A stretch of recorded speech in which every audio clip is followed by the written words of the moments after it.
Good evening. थोड़ा पीछे रख सकते हैं?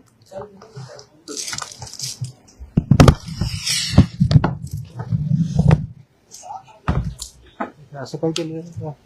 ओके, असं चांगला फोटो होतोय का? हा, व्हेरी गुड, मग चांगलं आहे. ओके, येतोय सर्वांना? काय घ्यायची होती? हे ओके, आता येतोय? हे खाली करू का? अच्छा, ऑन नाही करायचं. ओके, हे बाजूलाच काढू का? चालू करूया? ओके.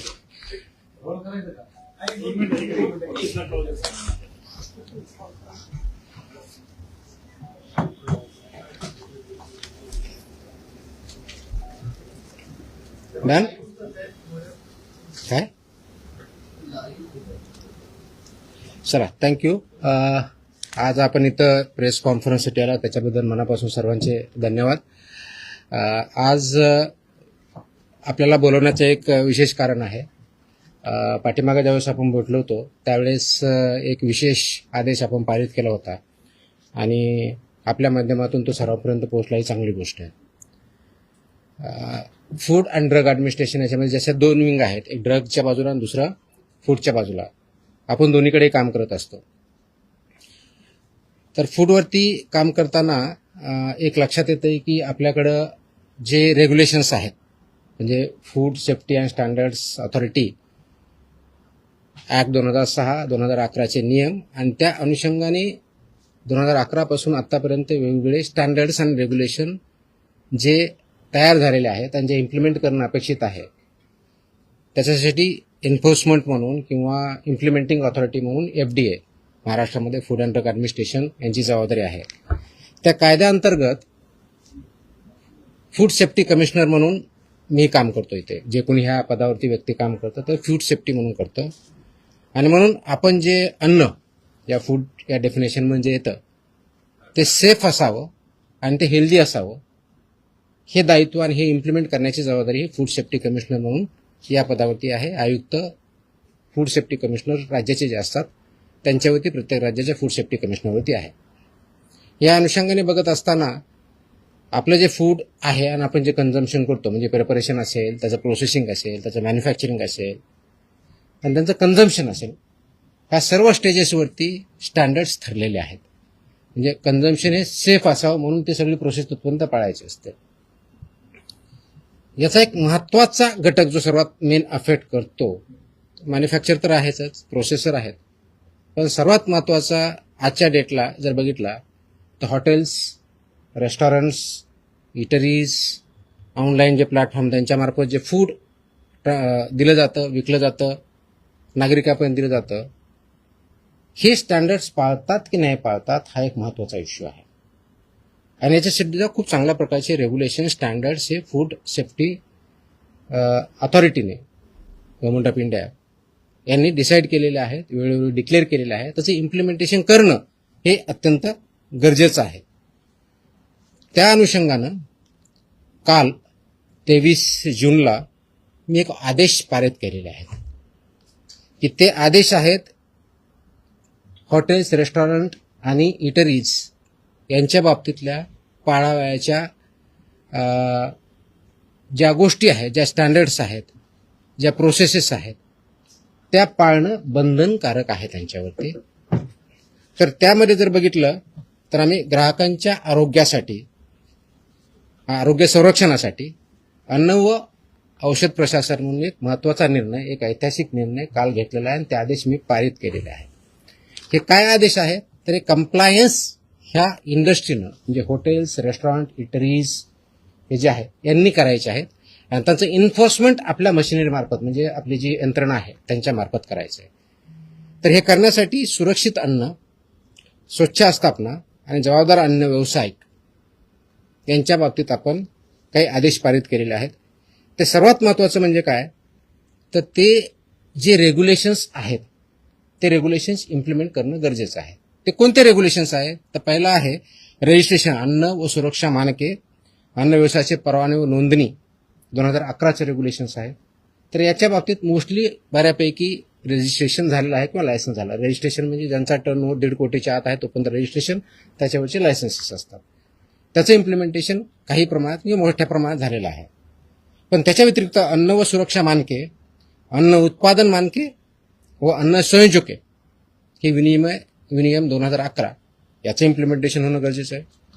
त्याचप्रमाणे अन्न व सुरक्षा मानके, दूषके, विषे व अवशेष हे 2011चे रेग्युलेशन्स आहेत, याचं इम्प्लिमेंटेशन होणं गरजेचं आहे. त्याचप्रमाणे अन्न सुरक्षा व मानके, लेबलिंग आणि प्रदर्शन 2020 याचं इम्प्लिमेंटेशन होणं गरजेचं आहे. त्याचप्रमाणे अन्न सुरक्षा व मानके, पॅकेजिंग विनियम 2018 याचं इम्प्लिमेंटेशन होणं गरजेचं आहे. आणि त्याचबरोबर शाळेतल्या मुलांसाठी जे सुरक्षित अन्न व संतुलित आहार नियम 2020 आहेत हे सुद्धा इम्प्लिमेंट होणं गरजेचं आहे. आपल्यासमोर हा प्रश्न असेल की हे मानके होते तर म्हणजे का इम्प्लिमेंट झाले नाहीत किंवा पूर्णपणे होतात की नाही आहे.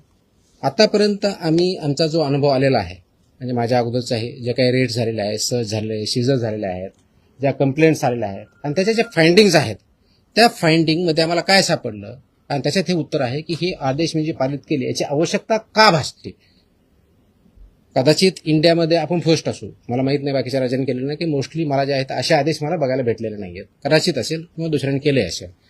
तर याची आवश्यकता यासाठी पाहिली की ज्या आम्ही राबवलेल्या तपासण्या आहेत, विशेष मोहिमा आहेत, सर्वेक्षण आहेत आणि अंमलबजावणी या कार्यामध्ये आम्हाला गंभीर त्रुटी या आस्थापनामध्ये आढळलेल्या आहेत. जसे की अस्वच्छ व आरोग्यास अपायकारक परिस्थितीत अन्न तयार करणे, दुसरं वापरलेल्या खाद्यतेलाचा परत पुनर्वापर करणे, वैद्यकीय तपासणी नसलेल्या कर्मचाऱ्यांकडून अन्न पडताळणी करणे, तापमान नियंत्रणातल्या त्रुटी ह्या असणे, कारण तापमान आपण ज्यावेळेस कळतो त्याच्यामध्ये काही स्टँडर्ड्स ठरलेले आहेत. अन्न दर्जाहीन साहित्यामध्ये अन्न पदार्थाचे पॅकेजिंग करणे, ग्राहकांना सुरक्षित पाणी उपलब्ध न करून देणे आणि विविध अन्न सुरक्षा नियमांचे उल्लंघन करणे ह्या मेजर त्रुटी आम्हाला त्याच्यामध्ये आढळल्या. आणि ह्या त्रुटी ह्या ज्या स्टँडर्ड्स आहेत याचं उल्लंघन करणारे आहेत आणि म्हणून परत आपल्याला त्याचे आदेश काढून ते इम्प्लिमेंट करण्याच्या दृष्टिकोनातून हे काल आम्ही 23 जून रोजी हे आदेश पारित केलेले आहेत. ती कॉपी आपल्याला मी आता देईलच, अवेलेबल आहे, आपण देऊया. हे आदेश कुणाकुणाला लागू होणार आहेत हा पुढचा प्रश्न येतो. तर सर्व hotels and restaurant, all without exception, सर्व हॉटेल्स अँड रेस्टॉरंट, उपाहारगृहे व ढाबे, कॅन्टीन्स आणि कॅफेटेरिया, बेकरीज आणि मिठाईवाले शॉप किंवा sweet shops, catering units, food caterers, juice bars, cloud kitchens, dark kitchens, central kitchens, साखळी उपाहारगृहे, ई कॉमर्स आणि ऑनलाईन फूड डिलिव्हरी प्लॅटफॉर्म इत्यादी सर्वांना हे लागू होणारे आदेश आहेत. म्हणजे ज्या ज्या ठिकाणी फूड प्रोसेसिंग होऊन लोकांना खाद्यासाठी पुरवलं जातं त्या सगळ्या इस्टॅब्लिशमेंट याच्यामध्ये येतात. आता याच्यामधल्या मेन तरतुदी काय आहे, तर पहिलं तरतूद आहे की परवाना किंवा लायसन्स हे मॅन्डेटरी आहे, ते त्यांनी घ्यावं. त्याच्याशिवाय त्यांना कोणत्याही परिस्थितीत रेस्टॉरंट किंवा हॉटेल हे चालवता येणार नाही. त्याच्या तरतुदी पेनॉल्टीज आहेत, त्या पेनॉल्टीसुद्धा सिव्हिअरली आता इथून पुढे वापरल्या जातील. त्याच्यामध्ये अगदी 10 लाख विदाउट परमिशन एखादे एस्टॅब्लिशमेंट असेल तर 10 लाखापर्यंत दंड आहे, परत प्रॉसिक्युशन आहे. ह्या सगळ्या गोष्टीचा आपण वापर करणार आहोत. दुसरा जो आहे स्वच्छता आणि आरोग्य मानकाचे कठोर पालन करणं गरजेचं आहे, ज्यामध्ये शेड्यूल 4 किंवा अनुसूची 4 हे जे आहे याच्यामध्ये स्वच्छता आणि आरोग्य विषय मानकांचे काटेकोरपणे पालन करणं गरजेचं आहे. ते थोडक्यात मी डिटेलमध्ये सांगेन. कर्मचाऱ्यांची वैद्यकीय परीक्षा, तपासणी व प्रशिक्षण हे मॅन्डेटरी आहे. कारण जर कर्मचारी किंवा फूड हँडलर जर त्याला काही डिजीज असेल तर तो पास ऑन होऊ शकतो. म्हणून यासाठी मानकं ठरलेलं आहे. तर त्यांचं अॅन्युअल चेकअप झालं पाहिजे, त्याच्या पर्टिक्युलरली कोणत्या कोणत्या टेस्ट झाल्या पाहिजे ते आपण त्याच्यामध्ये मेन्शन केलेलं आहे. त्याचबरोबर सुरक्षित अन्न हाताळण्यासाठी स्पष्ट मानके जे आहेत त्याच्यामध्ये कच्चे व शिजवलेले अन्न वेगवेगळे ठेवणे, फिफो तत्वाचं फर्स्ट इन फर्स्ट आउटचं प्रिन्सिपल पालन करणे, गरम व थंड अन्नासाठी निर्धारित तापमान राखणे, रंगसंकेतिक कापणी फळांचा वापर करणे, परवानाधारक पुरवठादाराकडून कच्चा माल खरेदी करणे. आता याच्यामध्ये की म्हणतो शेतकऱ्यांकडे दिलं तर तुमचा परवानगीधारक कुठं, तर त्याच्यामध्ये जी रिसीट असते त्याला सुद्धा आपण अग्रीमेंट याच्यामध्ये डेफिनेशनमध्ये काउंट केलं आहे. त्याच्यामुळे रिसीट इज, कारण याचा उद्देशच एवढा आहे की तो फूड किंवा रॉ मटेरियल कुठून आलं हे ट्रेस करता आलं पाहिजे, हा त्याच्या पाठीमागचा उद्देश आहे. त्याचबरोबर ग्राहकांसाठी मोफत पिण्यायोग्य पाणी पिण्याचं प्रोव्हाइड करणं, मोफत देणं अपेक्षित आहे. सुरक्षित पिण्याचे पाणी विनामूल्य उपलब्ध करून देणं बंधनकारक आहे. आमच्याकडे पिण्याचं नाही, फक्त बॉटल वॉटर आहे आणि ते पे विकत घ्यावं असं बंधनकारक करता येत नाही. इट विल बी व्हायलेशन आणि अशावरती आम्ही कारवाई करणार आहोत. तसे आम्ही त्याच्यावरती बोर्ड लावा असं मी त्यांना सांगितल्या आदेशामध्ये, त्यांना बोर्ड लावावे लागतील, त्याप्रमाणे करावं लागेल. आणि कुणी मागितलं त्यांना सांगावं लागेल की आमच्याकडे पोर्टेबल ड्रिंकेबल वॉटर आहे, ते तुम्ही पिऊ शकता. त्याच्यानंतर त्यांनी डिमांड केली तर त्यांना द्यावं. It's optional, it's not compulsory. त्याच्यामुळे ही पहिली गोष्ट करायची आहे.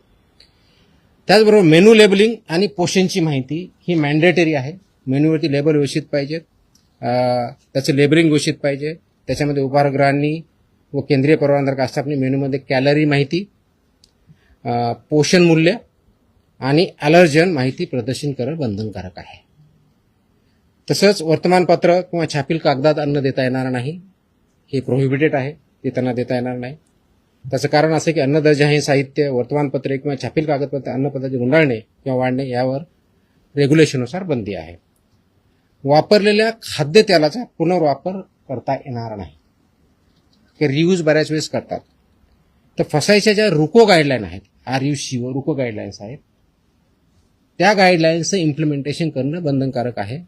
आणि 25 TPO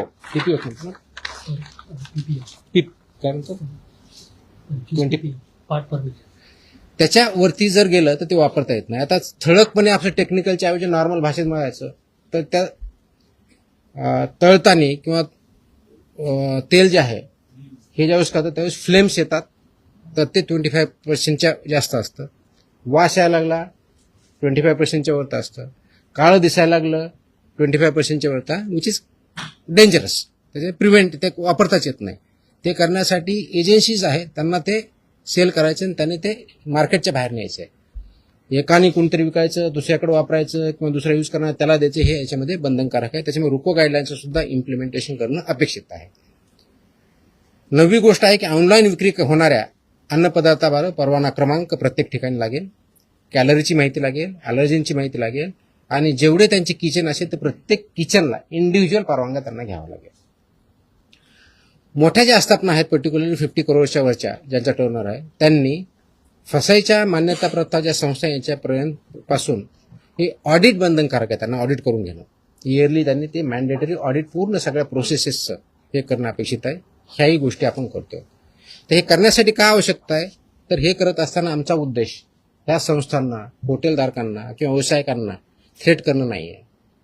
तर आमचा उद्देश आहे की प्रामाणिक व्यवसायांना संरक्षण द्यायचं आहे आणि नियमन करणाऱ्यावरती कठोर कारवाई करायची, हा आमचा उद्देश आहे.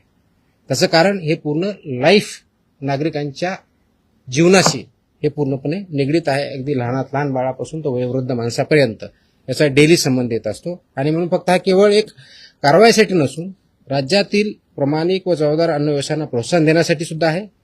नियमांचे पालन करणाऱ्या आस्थापनांना ग्राहकांचा विश्वास वाढेल आणि संपूर्ण क्षेत्राची गुणवत्ता उंचावेल, हा त्याच्या पाठीमागचा उद्देश आहे. आणि हे जर केलं नाही तर 2006च्या कायद्यातल्या आणि त्या अनुषंगाने जे रेग्युलेशन्स आले त्याच्या दंडात्मक प्रोव्हिजन्स आपण त्याच्यामध्ये वापर करणार आहोत. ही विशेष मोहीम आम्ही आत्ता चालू करतोय, पण हे कायमस्वरूपी राहणार आहे. म्हणजे सुरुवात आतापासून करतोय, एक स्पेशल ड्राईव्ह म्हणून काम करतोय, पण ही कायमस्वरूपी 12 महिने चालणारे मोहीम असणार आहे. आणि हे पूर्ण महाराष्ट्रभर सर्व सहायुक्त, सर्व FSO, सर्व जॉईंट कमिशनर कालच आम्ही आदेश दिलेले आहेत. आज मी थोडीशी विषय घेऊन त्यांना सांगितलेलं पण आहे. तर स्वच्छतेपासून पिण्याच्या पाण्यापासून ते किचनपर्यंत सगळ्या गोष्टी होतील. हे करण्यासाठी कोणाला काही कंप्लेन आले तर आम्ही 4 त्यांना ऑप्शन्स दिलेले आहेत. आपला जो टोल फ्री नंबर आहे तो दिलेला आहे, फसाईचा टोल नंबर दिलेला आहे, फॉस्कॉस मोबाईल ॲप आहे आणि संबंधित कार्यालयात सुद्धा किंवा मेलच्या माध्यमातून सुद्धा आपल्याला यामध्ये कंप्लेन करता येईल, ह्या दृष्टिकोन बघतोय. आता थोडक्याच डिटेल्स, कारण आपल्याला थोडं टेक्निकल जर वाटलं असेल तर उदाहरणार्थ म्हणून तुम्हाला काही बाबी सांगतो की अन्न व्यवसाय चालकांची कर्तव्य जबाबदाऱ्या काय काय असाव्या, त्याच्यामध्ये गोष्टी दिलेल्या आहेत. तर त्या बाबतीत बघितलं तर आरोग्यविषयी पद्धतीचे पालन करणे करताना विनियम 2.1.2 आहे. याच्यामध्ये केटरिंग कशी करावी हे पण ठरलेलं आहे. कार्यालयासाठी उत्तम स्वच्छता उत्पादन पद्धती कशी असावी हे पण ठरलेलं आहे. प्रत्येक प्रयोगास लागू अशा तपशीलवार आवश्यकता अशा गाईडलाईन्स आहेत त्या पण ठरलेल्या आहेत. आता जस्ट एक तुम्हाला एक्झाम्पल घेऊन किचन कसं असावं याच्यामधील माहिती देतो. स्वयंपाकघर कसं असावं, सर्व अन्न तयार करण्यात येणाऱ्या ज्या आहेत त्या जागेच्या भिंती व फरशा ह्या टाईल्सच्या पाहिजेत. भिंत आणि फरशी म्हणजे खालची हे दोन्ही लागणार आहे. फक्त तुम्हाला खाली टाईल्स असून चालणार नाही, भिंतीला पण टाईल्स लागतात. त्या वॉशेबल असाव्या लागतात, कारण ते वॉश करता आलं पाहिजे. त्याच्यातून कोणत्याही प्रकारचं मिक्सचर होणार नाही, अडल्चरेशन होणार नाही किंवा पॉयझनस सबस्टन्सेस जाणार नाही हे अपेक्षित आहे. ते अशोषक म्हणजे नॉन परमिएबल असावं, त्याच्यातून पाणी काही जाताना नाही हे बघावं लागणार आहे. त्याचबरोबर त्या धुण्यायोग्य असाव्यात हे असणं आहे. हे करताना पुरेशी हवा खेळती पाहिजे तिथं. यांत्रिक वायू विजन व निर्वातन प्रणाली बसवली पाहिजे, ज्याला एक्झॉस्ट आपण असं म्हणूयात. त्याचबरोबर एक्झॉस्ट चिमणी असणं अपेक्षित आहे किंवा हुड खाली करावीत असेही अपेक्षित आहे. त्याचबरोबर कच्चा माल म्हणजे रॉ मटेरियल जे आहे ते त्यांनी स्वीकारण्यासाठी वेगळा सेक्शन, त्याचं प्रोसेसिंग किंवा तयारी करण्यासाठी वेगळा सेक्शन, स्वयंपाक तयार करण्यासाठी वेगळा सेक्शन आणि वाढण्यासाठी किंवा सर्व करण्यासाठी वेगळा सेक्शन असं त्या रेस्टॉरंट किंवा हॉटेलमध्ये मांडणी असणं अपेक्षित आहेत. कच्चे व शिजवलेले अन्न क्षेत्र हे भौतिक श्रेष्ठता वेगळे ठेवावे लागणार आहेत. शाकाहारी व मांसाहारी हे वेगळे ठेवावे लागणार आहेत. आणि त्याचबरोबर त्याला अनुक्रमे शाकाहारी असेल तर हिरवा रंग, मांसाहारी असेल तर लाल रंग असे तुम्हाला फलक तिथे ठेवावे लागणार आहेत. तर ह्या गोष्टी ह्या मॅन्डेटरी आहेत, वेळोवेळी निर्देश दिले त्या दृष्टीनं आहेत.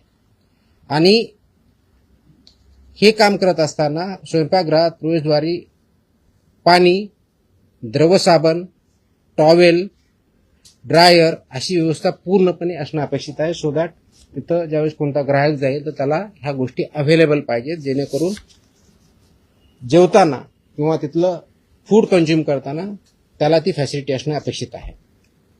त्याचबरोबर पेस्ट कंट्रोल हे मॅन्डेटरी आहे.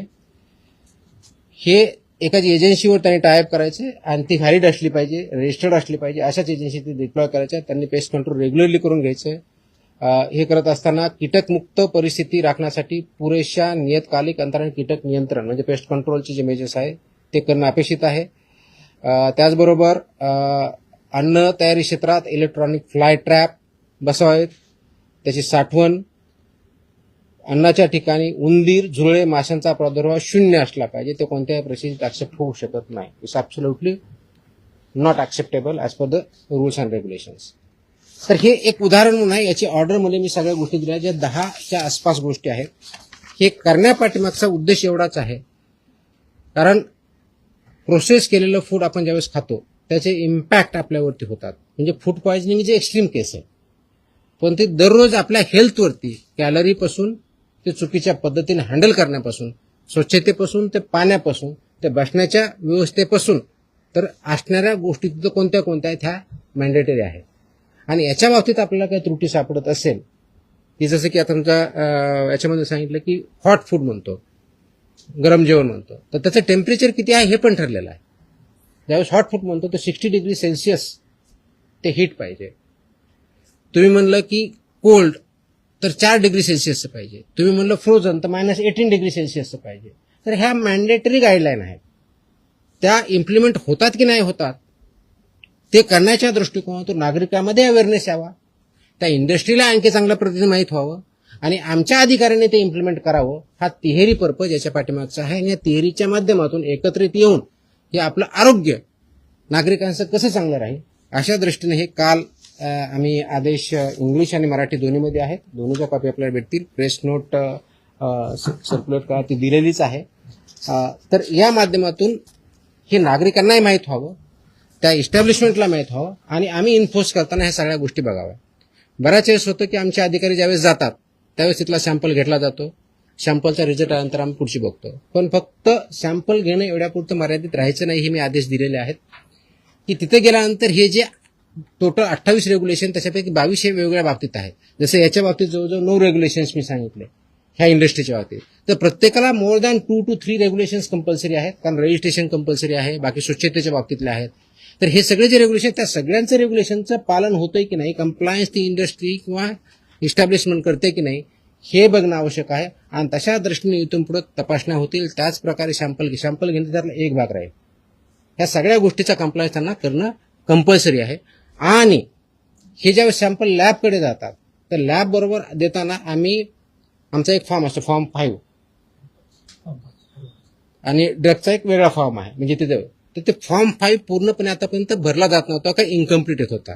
आता मी इन्स्ट्रक्शन दिलेलं आहे की फॉर्म 5 हा कंपल्सरी टोटल भरला पाहिजे, म्हणजे त्याच्यात फिलअप केलं पाहिजे जे काय माहिती आहे. त्याचबरोबर एक ॲडिशनल नोट पण त्याच्यात लिहिली पाहिजे की हे जे रेग्युलेशन्स आहेत हे रेग्युलेशन पाळले जातात की नाही, इनकम्प्लीट पाळले जातात का, कम्प्लीट पाळले जातात का, कम्प्लीट व्हायोलेशन केलं जातं, याचे डिटेल्स त्याच्यामध्ये येतील. त्याचं कारण असं आहे की बऱ्याच वेळेस लॅबमध्ये ज्यावेळेस रिपोर्ट जातात तर रिपोर्टमध्ये फक्त इन्ग्रेडियंटच्या आधारे त्याचा रिझल्ट येतो. वास्तविक बघता फक्त तेवढ्या पुरतं मर्यादित नाही. तसं असतं तर टेक्निकल जो तिथला असिस्टंट आहे किंवा सायंटिस्ट आहे यांनी तो रिपोर्ट दिला असता. त्याच्याऐवजी तिथं गव्हर्नमेंट, ज्याला GM होतो, गव्हर्नमेंट अनालिस्ट, हा रिपोर्ट देतो. त्याचा उद्देश असा आहे की एका बाजूला ज्या गाईडलाईन्स आपल्या मॅन्युअल्स त्याच्या बाबतीतच्या लॅबच्या बाबतीतले पण मॅन्युअल्स आहेत, हा टेस्ट रिपोर्ट काय सांगतो आणि तिथली ओव्हरऑल कंडिशन्स आणि व्हायोलेशन्स काय झालेले ह्या दोन्हीच्या गोष्टीचं अनालिसिस करून त्यांनी अनालिटिकल रिपोर्ट देणं अपेक्षित आहे. Just to give an example की एखाद्या डेअरी प्रॉडक्टमध्ये किंवा हॉटेलमध्ये आपण गेला, तुमचा टेस्ट एकदम चांगला, आपण बघतो खूप चांगले टेस्ट आहे, त्याचे रिझल्ट स्टँडर्ड येतात. किचनमध्ये गेलं तर तुम्हाला पूर्णपणे अस्वच्छता दिसते, टाईल्स दिसत नाही. तिथं सेपरेट पाणी म्हणजे भाजी हे करण्यासाठी पोर्टेबल वॉटर नसतं, नॉर्मल कोणतरी वापरलं जातं. तर हे तुमच्या अनसेफ फूडच्या डेफिनेशनमध्ये येतं. म्हणजे जरी तुमच्या प्रॉडक्टची टेस्ट म्हणजे तुमचा रिझल्ट हा जर आला की स्टँडर्ड आहे पण ह्या जर कंडिशन असेल तर तुम्हाला त्या कंडिशन ह्या अनालिसिसमध्ये कन्सिडर करणं अपेक्षित आहे. आणि म्हणून मी सगळ्या लॅबची पण मीटिंग घेतली आहे. माझ्या अधिकाऱ्यांना ते समजून सांगितलेलं आहे की तुमच्या ज्या डेफिनेशनचं अनालिसिस करताना फक्त टेस्ट रिझल्ट पुरतं मर्यादित न राहता हा ज्या फॉर्मच्या कंडिशन हे तुम्हाला कन्सिडर करणं as per the guidelines mandatory आहे त्या पण कन्सिडर केल्या पाहिजे. आणि जो आमचा सॅम्पल घेतो त्यांनी सुद्धा त्यामध्ये कंडिशन त्या जी काय परिस्थिती आहे तिथली टाकली पाहिजे, जेणेकरून त्याचं अनालिसिस करेक्ट आहे. त्याच्यामुळं जे फूड आहे ते योग्य आहे की अयोग्य आहे, स्टँडर्ड प्रमाणे आहे की नाही आहे, आणि तिथलं कंडिशन फुलफिल होतात की नाही हे बघितलं जाईल. पर्यायानं जो कंझ्युमर आहे त्या कंझ्युमरला ते योग्य ती माहिती भेटेल आणि त्याच्या माध्यमातून त्याची हेल्थ आपण चांगली करू. म्हणून उद्देश आपण जो ठेवलेला आहे की पूर्णपणे नागरिकांचं आरोग्य हे चांगलं राहावं अशा दृष्टिकोनातून आपण ते काम करतो. आणि म्हणून ह्या मोहिमेला आम्ही नावच दिलेलं आहे की त्याला सुरक्षित अन्न निरोगी महाराष्ट्र किंवा सुरक्षित महाराष्ट्र अशा दृष्टीचं हे मोहीम आहे, ती परमनंट राहणार आहे. आणि माझी ही विनंती आहे, आवाहन आहे या इंडस्ट्रीला की प्लीज फॉलो ह्या सगळ्या ज्या गाईडलाईन्स आहे, स्टँडर्ड्स आहे ते फॉलो करा. याचा कंप्लायन्स केलं तर you don't have anything to fear, but if you don't follow it you have nowhere to hide. अशा दृष्टीचे आदेश पारित झालेले आहेत. मला वाटतं की याचा इम्पॅक्ट डेफिनेटली होईल आणि ते इम्प्लिमेंटेशन करण्याच्या दृष्टिकोनातून FDA अक्रॉस महाराष्ट्र काम करत आहे. थँक्यू.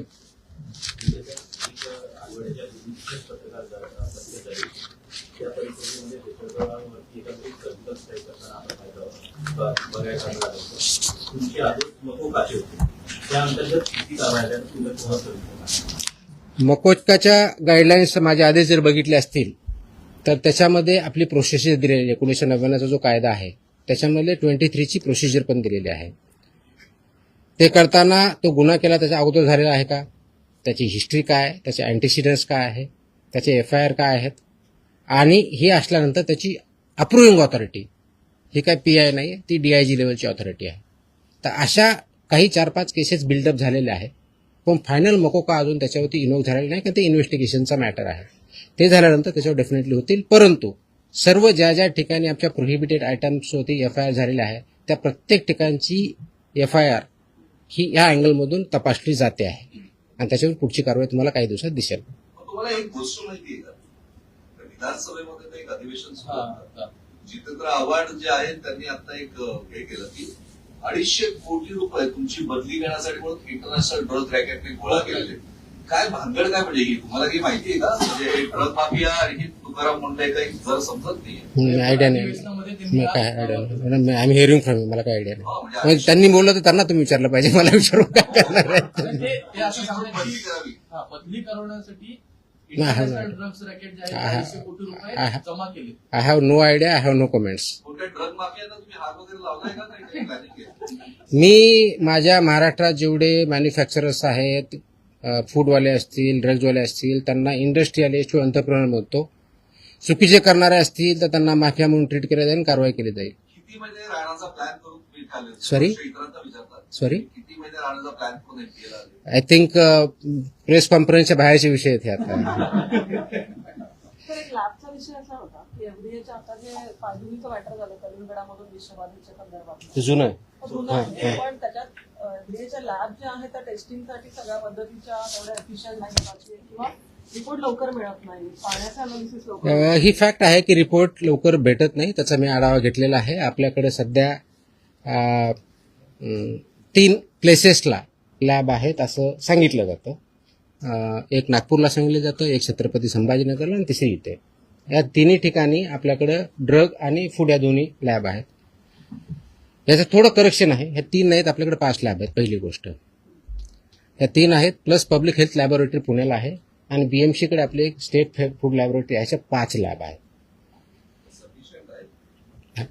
येतोय त्याच्याकडे प्रेस कॉन्फरन्सचा विषय पण विचारतो. विचार ते बोलतोय, मी तेच बोलतोय. याच्यामध्ये जे सॅम्पल घेतले जातात, जेवढी मॅनपॉवर आहे, जेवढे इक्विपमेंट आहेत, ते आयडियल आहे का?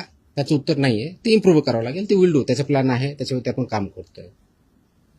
परंतु आजच्या डेटला जेवढे सॅम्पल घेतले जातात आणि जे आम्ही एका वर्षभरासाठी आम्ही प्लॅन करतो त्यासाठी घेतले जातील, त्याच्या मोस्ट ऑफ द टेस्टसाठी हे सफिशियंट आहे. जर आपण व्यवस्थितपणे त्याचा वापर केला तर हे मात्र मी सांगू शकतो आजच्या डेटला, कारण मी तो आढावा घेतला त्याच्या आधारे बोलतो.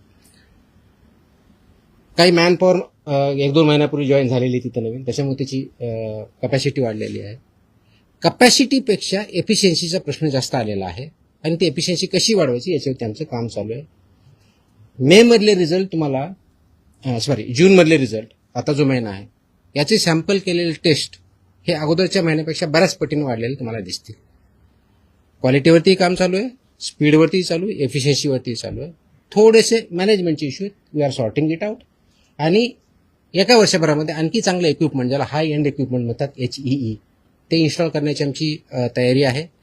प्लस 4 ठिकाणी पैकी 3 ठिकाणचं बांधकाम पूर्ण झालेलं आहे शिविलवर. तिथं आपल्याला चालू कसं करता येईल हे बघूया. त्याच्यामध्ये यवतमाळचं एक आहे, आय थिंक नाशिकचं दुसरं आहे, तिसरं पुण्याची एक आहे आणि पेन या ठिकाणी कामकाज चालू व्हायचं आहे. त्याच्यामुळे त्याचं काम चालू आहे, पण ते स्पीडअप आपण करतोय. आणि सो दॅट मॉडेल आणि आयडियल लॅब्स कशा राहतील या दृष्टीनं याच्यावरती आपण काम करतोय. विचारायचं होतं, विधानसभेत सुद्धा तुमच्या नावाची चर्चा सुरू आहे. नरहरी झिरवळ म्हणतात की तुमचं काम चांगलं आहे, बदलीचा प्रश्नच नाहीये. सुधीर मुनगंटीवार म्हणाले की तुमच्या नावातला जो टी आहे त्याचा अर्थ टायगर आहे. आणि अर्जुन खोतकर असं म्हणाले की तुमच्या जीवाला काहीतरी धोका आहे, तुम्हाला संरक्षण द्यावेशी त्यांची मागणी. तुमचं काही बोलणं झालं सरकारशी? पटलावर या सर्व गोष्टी तुमच्या संदर्भातले नाही, माझं याच्याबद्दल कुणाशीही काही बोलणं झालं, मी तुमच्याकडूनच ऐकतोय. संरक्षणाची गरज तुम्हाला आहे की नाही याची काही तुम्ही मागणी केली? मी नाही अशी मागणी केली. का बरं तुमच्यावर इतकं अधिवेशन चाललंय? आता हे मी कसं उत्तर देऊ त्याचं? अधिवेशनात काय बोलावं हा त्यांचा प्रिरॉगेटिव्ह आहे, त्याचं मी कसं बोलणार? तुम्ही जे बोलतायत त्यांना विचारा, मला विचारून काय ते उत्तर भेटत नाही. माझी काही चर्चा नाही. नाही, फक्त याच्या बाबतीत आपण जे थ्रेडच्या बाबतीत कदाचित मला आज हे कळलं की कुणीतरी एक फेसबुकवरती व्हिडिओ आहे, काहीतरी त्यांनी शिव्या दिल्यात वगैरे वगैरे काही केलं, त्यांना पोलिसांनी कारवाई पण केली आहे माझ्यामध्ये. तसंच आय थिंक औरंगाबादला छत्रपती संभाजीनगर जिल्ह्यामध्ये आपल्या पथकावरती अटॅक करण्याचाही प्रयत्न केला, तर त्याच्या व्यक्ती सुद्धा अरेस्ट इमिजिएटली झाली. मी स्वतः डीजीपीशी बोललो होतो, डीजीपीने तिथल्या सीपीना सांगून इमिजिएटली कारवाई पण केली. हे इन्फोर्समेंट आहे. इन्फोर्समेंट ज्यावेळेस येतं, कुणी इलिगल ज्यावेळेस काम करतं, तर everybody has to abide by rule of law. माझं म्हणणं कायद्याचं राज्य आहे, कायद्याच्या राज्याप्रमाणे चाललं पाहिजे सर्वांनी. मला सर्वांना कायदा लागू होतो. याच्यात कुणी जर त्याच्यात पळवाटा काढण्याचा प्रयत्न करत असेल, माझ्या ज्युरिडिक्शन किंवा माझ्या अधिकाराला कुणी थ्रेट करत असेल, तर law will take its course, will not spare anybody. हे मात्र मी 100% सांगू शकतो. हे मात्र 100% आहे. तर त्याच्यावरती कोणत्याही पद्धतीचं कॉम्प्रोमाइज केलं जाणार नाही. आणि म्हणून बघितलं मोकोकासारखा सुद्धा कायदा आपण इन्व्होक का केला, तर जर एखादा आयटम 2012ला प्रोहिबिट झाला आणि तो जर भेटत असेल तर it's in a way not correct. आणि ते करण्याच्या दृष्टिकोनातून आहे. आज जशी ही जी आज ऑर्डर काल काढले, अशा पुढच्या दृष्टिकोनातून बऱ्याच अजून ऑर्डर यायच्या आहेत. त्याच्यावरती काम चालू आहे आणि त्या प्रत्येक सेक्टर वाईज येतील आणि त्याचा इम्पॅक्ट सोसायटीवरती ॲट लार्ज होणार आहे आणि ते करण्याच्या दृष्टीनंच आम्ही काम करतोय, होलिस्टिक दृष्टिकोन करतोय. कोणी वाईट किंवा चांगल्या दृष्टिकोन, ही इंडस्ट्री आहे, एंटरप्राइज आहे, जीडीपी ग्रोथ होणं गरजेचं आहे, त्याचे त्यांचं कॉन्ट्रीब्युशन आहे, पण ते as per the rules and regulation झालं पाहिजे, कायद्यानुसार झालं पाहिजे. कायद्याचं व्हायोलेशन करून कोणी पैसे कमवण्याचा प्रयत्न करत असेल, कोणी थ्रेटन करून किंवा ब्लॅकमेल करण्याचा प्रयत्न असेल, तर they will not be spare. This much I can say. एक पुढचाच प्रश्न होता. मुंबईचं जर कल्चर आपण पाहिलं तर काही वर्षांपूर्वी 15-1 वर्षांपूर्वी स्टेपल फूड वडापाव पण गेल्या काही 10 वर्षांमध्ये ते बदलून तुम्हाला एव्हरी कुठेही गेला तरी तुम्हाला इडली वडा हा मिळतो आणि त्याचा मेन सोर्स जो आहे तो धारावीतून येतो आणि ते धारावीतून काही फॅक्टरीज असतात ते घरगुती असतात आणि ते कलेक्टिव्ह होऊन मुंबईत वाटली जातात. ते तुम्ही कसं काय figure out सगळ्याच ठिकाणी मी जर सांगितलं की 1.5 कोटीच्या खालचे जे असे रजिस्ट्रेशन आपण देतो, त्याच्या गाईडलाईन्स माझ्या ज्या ऑर्डरमध्ये बघितलं शेड्यूल आम्ही लावलेलं की त्यांनी काय काय करणं अपेक्षित आहे. जिथं गायडन्स पाहिजे आम्ही गायडन्स पण करायला तयार आहेत. आमचे अधिकारी जाऊन गायडन्स करतील, ट्रेनिंग देतील. हे इम्प्लिमेंटेशन करायचे यासाठी आहे की हा प्रश्न फक्त एका युनिटचा किंवा एका माणसाचा किंवा एका हॉटेलचा किंवा एका रेस्टॉरंटचा नाही आहे. हा पूर्ण 13 कोटी जनता जी आहे त्या सगळ्यांचा प्रश्न आहे आणि हे डिपेंडंट ऑन इच अदर आहेत. म्हणजे आपल्याला हॉटेल पण पाहिजे, इटरीज पण पाहिजेत आणि कंझ्युमर पण पाहिजेत, पण हे सगळं करताना जे स्टँडर्ड्स आहेत, मानके आहेत, त्यानुसार चाललं पाहिजे.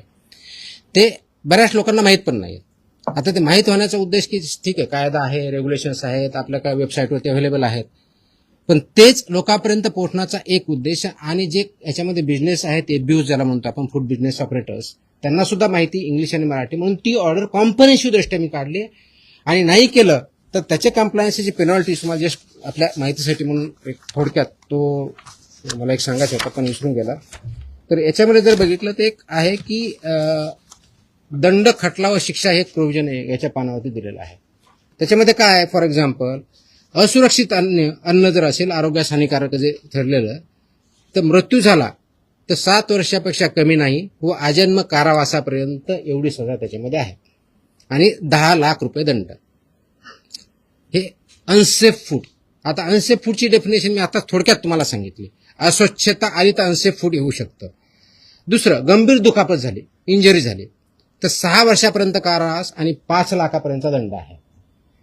गंभीर नसलेली दुखापत झाल्यास 1 वर्षापर्यंतचा कारावास आणि 3 लाखपर्यंतचा दंड आहे. दुखापत न झाल्यास 3 महिन्यापर्यंतचा कारावास व 3 लाख रुपयापर्यंतचा दंड आहे. त्याचबरोबर आता जो एक मुद्दा आला आहे की अधिकाऱ्यांचं काय, तर अन्न सुरक्षा अधिकाऱ्यास, ज्याला FSO म्हणतो, जो बेसिक ऑथॉरिटी आहे, अडथळा अथवा त्याची तोतयागिरी कुणी केली तर त्याला 3 महिन्यापर्यंतचा कारावास आणि 1 लाख रुपयापर्यंतचा दंड हे त्याच्यामधलं प्रोव्हिजन आहे. हे तर मला कारावासाच्या बाबतीत सांगितले. फक्त दंडनीय अपराधाच्या बाबतीत काय, दिशाभूल करणारी जाहिरात, आता खोटा दावा 10 लाखापर्यंत दंड, वैध परवानाशिवाय व्यवसाय करणे 10 लाखापर्यंत, विदाऊट लायसन्स 10 लाख रुपयाचा दंड, अवमानक म्हणजे सबस्टँडर्ड अन्न उत्पादन, साठवण, विक्री अथवा सेवा 5 लाख रुपयाचा दंड, चुकीचे नामकरण असलेले ज्याला मिसलेबलिंग म्हणतो ते 3 लाख रुपयापर्यंतचा दंड, प्राधिकृत अधिकाऱ्यांच्या निर्देशांचे पालन न करणे 2 लाखापर्यंतचा दंड, अन्नाची अस्वच्छ अथवा अनारोग्यकारक प्रक्रिया व तयारी 1 लाखापर्यंतचा दंड. आता हे कायद्यात आहे, रेग्युलेशन्समध्ये आहे.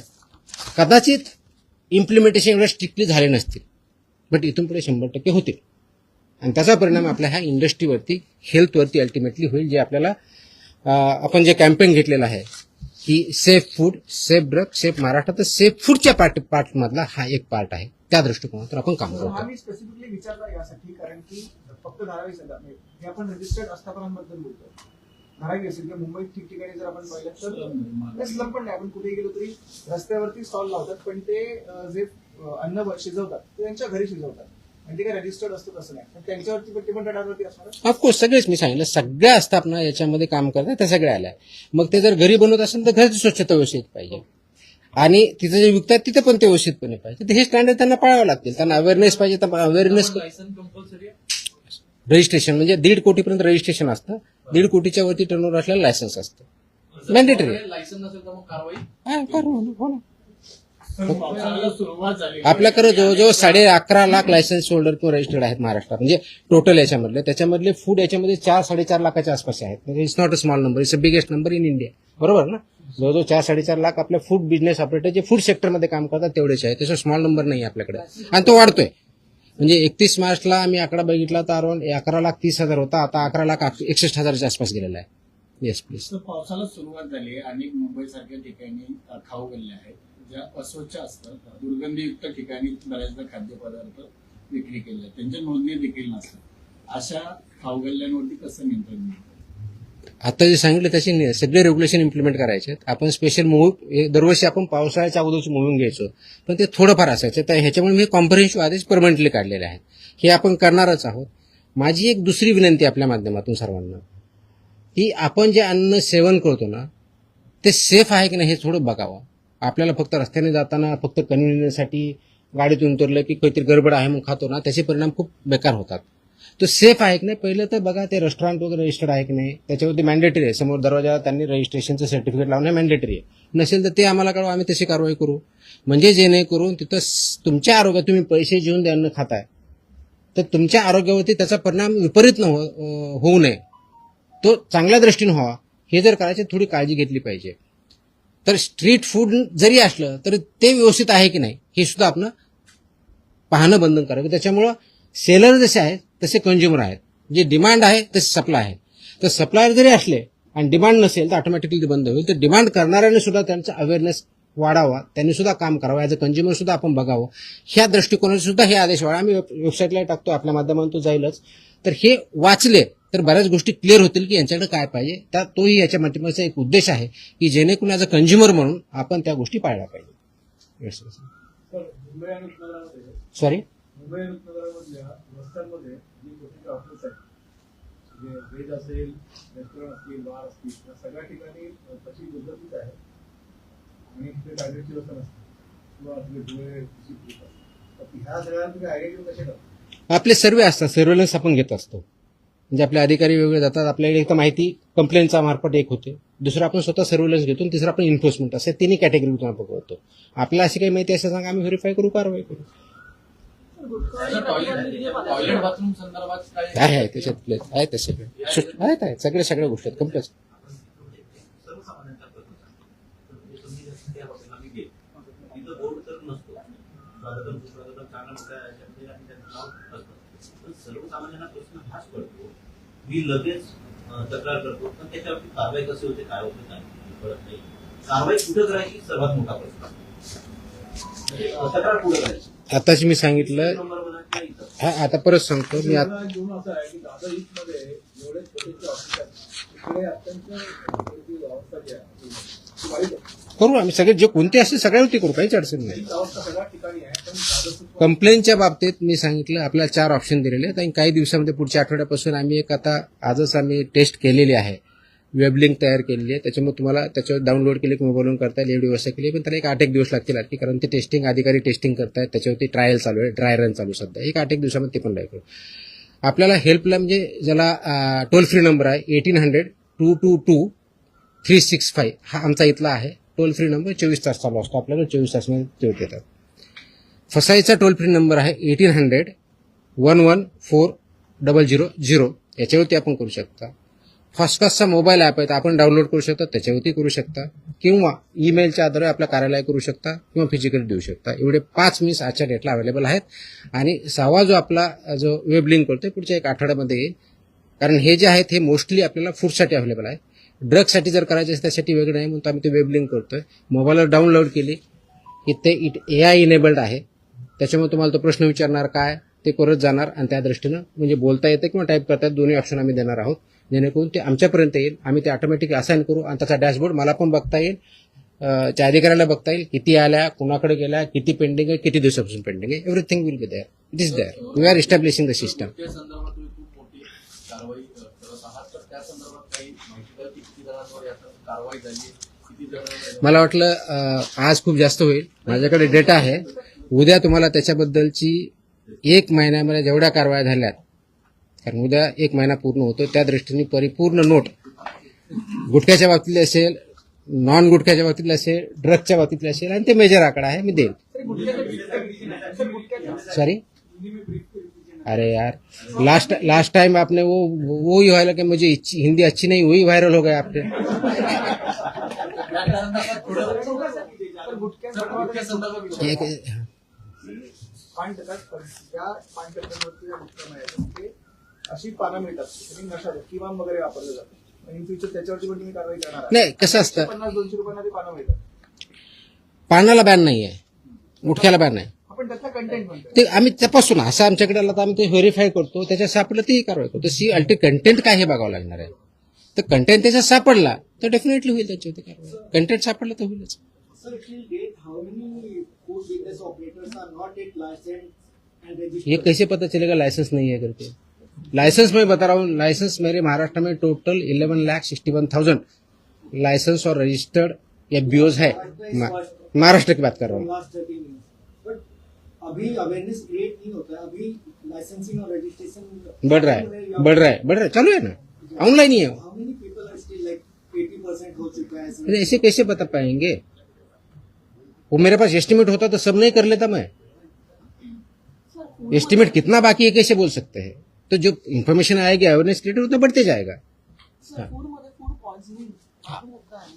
खिचडीमध्ये असेल किंवा हॉटेलमध्ये असेल, हा आता खूप क्रुशियल आहे. आणि Yes. वरचेवर होतो. म्हणजे Yes. लोकांना 2-1 दिवस होतात, दुसऱ्या लोकांना नाही, आपण बरे झालो, पण खूप सिरियस फंक्शन आहे. येस. तर त्याच्या ज्या टेस्टिंगची जी मेथोडॉलॉजी आहे, त्या पद्धतीने आपण फूड पॉइझनिंग अशी काही टेस्टिंग नसेल. शेवटी फूड टेस्ट करायचं असतं आणि ते वेगळे टेस्ट असतात. त्या टेस्ट आपल्याकडे अवेलेबल असायला पाहिजेत, ते आपण करतो. हा food poisoning is basically unsafe food असेल तर मोस्टली फूड पॉइझनिंग. पॉइझनिंगच्या संदर्भामध्ये टेस्टिंग करण्याची लागते. नाही, पॉइझनिंगचं टेस्टिंग नसतं, ते फूडचं टेस्टिंग असतं. फूड मधल्या पॉइझनिंग ते असतं, आपण टेस्ट करतो ना, आपण टेस्ट करतो, फूडच टेस्ट करतो असतो. त्याचे जे काही इन्ग्रेडियंट त्याप्रमाणे आहेत, स्टँडर्ड प्रमाणे आहेत नाही हेच बघत असतो. पण त्यासाठी आम्ही एक प्रणाली विकसित करतो. आजच्या डेटला ती खूप कॉम्प्रेहेन्सिव्ह नाही आहे की फूड पॉइझनिंगच्या केसेस त्याची रिपोर्टिंग मेकॅनिझम कशी असावी, कितक्या वेळात काय करावं, याचा मी एसओपी तयार करतोय. ते पुढच्या दिवसात काही होईल. ह्याला पण म्हणजे असू शकतं ना, की वरून कोणी काही घातलंय का नॅचरली कंटॅमिनेटेड आहे. तर ते टेस्टचा पार्ट आहे, ते रिझल्टचा पार्ट येतो तो. जे लोक आतापर्यंत नोंदणी केलेली आहे त्यांना काय आव्हान? ज्यांनी नोंदणी केलेली नाही त्यांना एकतर बिझनेस बंद करावा लागेल किंवा नोंदणी करून काम करावं लागेल.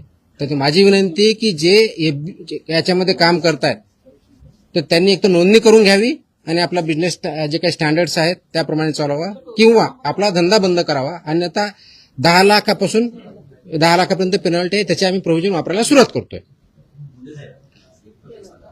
आता तुमचे खूप जास्त प्रश्न होत आहेत. तुम्ही 1 महिना झाला म्हणतात जवळपास तुमची होऊन. तुम्हाला काय वाटतं पहिले जे आयुक्त वगैरे आले होते काही त्रुटी राहत होते काय करायचे? कारण की तुम्ही आल्याच्या नंतर जे FDA एवढा अनालिटिकल स्किल माझ्याकडे नाही, ते तुमच्याकडे आहे. तुम्ही विचारा आणि तुम्ही त्याची उत्तर द्या. आप यहाँ पे कोई पूछ रहे थे. हाँ मी एकटाच हिंदीवर हाँ हम सब जब एफडीए में काम करते हैं तो फूड और ड्रग सेक्टर में काम करते हैं. एफडीए ये रेगुलेटर है और उसमें फूड का हर आदमी का कांटेक्ट आता है बचपन से लेके बुढ़ापे तक. और फूड का सबसे ज़्यादा आजकल जो कांटेक्ट आता है जो हम खाते हैं वो होटल रेस्टोरेंट ये सब में आता है. इसके लिए रेगुलेशंस है, स्टैंडर्ड्स है, वो इम्प्लीमेंटेशन होने चाहिए.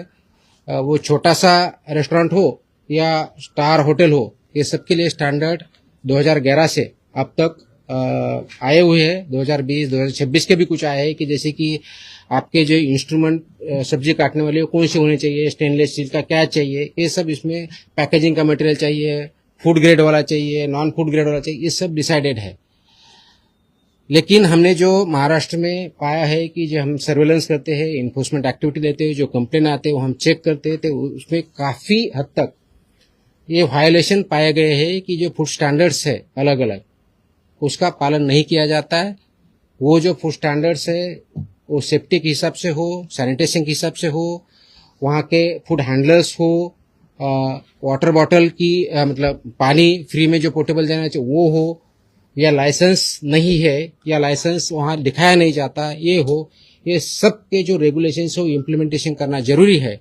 इसलिए 23 जून को कल मैंने as a food safety commissioner Maharashtra बोल के कुछ आदेश पारित किए हैं. ये that is regarding hotels, restaurants and eateries. इन्होंने जो स्टैंडर्ड्स इम्प्लीमेंट करना है उसके हिसाब से हमने किए हैं. ये जो कंप्लाई नहीं करेगा उनके ऊपर सख्त कार्रवाई ये फसाई के जो रेगुलेशंस है और उसके अंदर जो स्टैंडर्ड्स है उसके हिसाब से की जाएगी।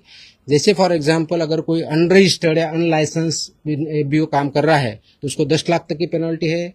अनसेफ फूड अगर कोई बना रहा है, प्रोसेस कर रहा है या सेल कर रहा है तो उनको लाइफ इम्प्रिजनमेंट तक और 10 लाख तक पेनल्टी हो सकती है।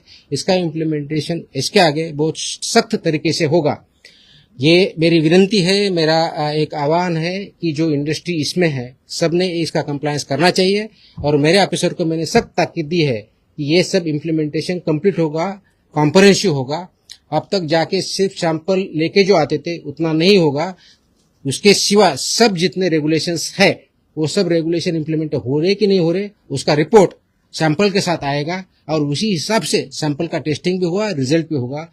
इसका उद्देश्य है कि जो जेन्युइन बिजनेसेस है उनको कोई फियर करने की जरूरत नहीं है, डरने की जरूरत नहीं है। जो नॉन जेन्युइन है उनको बिल्कुल डरने की, छुपने के लिए जगह भी नहीं मिलेगी। इसका अंतिम उद्देश्य है कि जो ह्यूमंस है, जो सिटीजन्स है महाराष्ट्र के और बाहर से जो यहाँ आते हैं, वो जो फूड खाते हैं वो फूड पूरा तरीके से सेफ हो, सिक्योर हो, जिसकी वजह से आपकी हेल्थ अच्छी रहे, इम्प्रूव हो, ना कि उसके वजह से आपको फूड पॉइजनिंग या आप उसके वजह से आपको पता नहीं इसकी वजह से उसका आपका एडवर्स इम्पैक्ट हो। इसीलिए ये आदेश जारी किए हैं, इसका इम्प्लीमेंटेशन चालू हो चुका है। ई-कॉमर्स वाले हैं जो सब ई कॉमर्स भी आया, प्लेटफॉर्म भी आया, डार्क किचन भी आया, चेन वाले भी आए, सब इसमें आए हैं। आपको जो ऑर्डर है उसमें लिखा है। अब तक कितने सर्टिफिकेट दिए गए हैं मतलब उसको लेकर महाराष्ट्र गवर्नमेंट? अब तक एफबीओ के टोटल लगभग 11,60,000 के आसपास लाइसेंस रजिस्टर्ड एफबीओज है। उसमें से जो food industry particularly hotel restaurants इसमें जो है तो 4 लाख से ज्यादा है, तो काफी बड़ा नंबर है। लेकिन उसमें हम काम करेंगे, कंप्लायंस करेंगे और लोगों की हेल्थ बढ़ाएंगे। It's already started, it's already in existence. So that's what we have taken a special drive. वो कल से चालू होगा स्पेशल ड्राइव इंस्पेक्शन का, उसमें सभी देखा जाएगा। सो मेरा ये मानना है कि जो इसमें कंप्लाई कर रहे हैं उनको कोई जरूरत नहीं है, जो कंप्लाई नहीं करे प्लीज कंप्लाई करे, तब तक आपका जो भी बिजनेस है बंद रखे, कंप्लाई करके आपका चालू करें। सर हॉटेल्समध्ये जे फूड सर्व केले जातं त्याला काही नियमावली आहे की तेच तर सांगितलं आतापर्यंत। क्वांटिटी संदर्भात नाही ना क्वांटिटी किती द्यावी हे हॉटेल आणि त्यांचं मिनिमम क्वांटिटी वगैरे असं काय? Okay, thank you. प्रेस येईल ना तुम्हाला उद्या।